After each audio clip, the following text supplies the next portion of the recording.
Avec 9,7 millions d'euros de patrimoine, Valérie Pécresse occupe la première marche du podium des candidats les plus riches à l'élection présidentielle devant Éric Zemmour à 4,2 millions et Nicolas Dupont-Aignan avec 2 millions d'euros. L'ouvrier d'extrême gauche Philippe Poutou ferme la marche avec seulement 122 000 euros. L'imposant butin de la candidate de droite serait toutefois incomplet. En effet, dans son édition du 16 mars, le Canard enchaîné affirme que Valérie Pécresse aurait oublié de mentionner une de ses demeures, une villa située dans la station balnéaire de La Baule.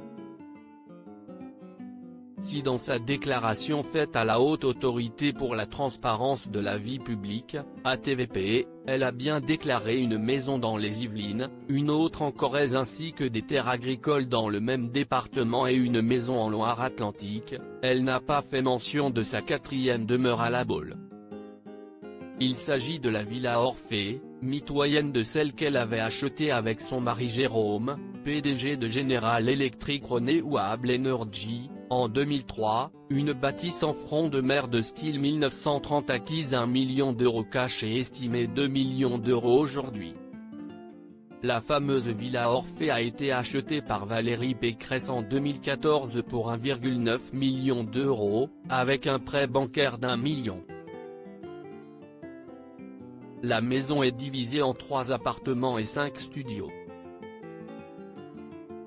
Elle avait pour but de servir de location saisonnière via la plateforme Airbnb, avec des prix allant de 85 à 100 euros la nuit selon Ouest France.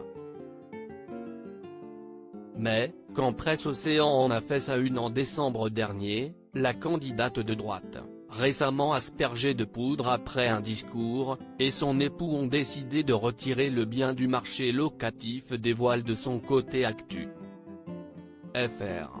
Si Valérie Pécresse, 54 ans, n'a pas déclaré cette villa CIST parce qu'elle n'y était pas concrètement obligée mais elle a pris le risque que cela lui revienne à la figure.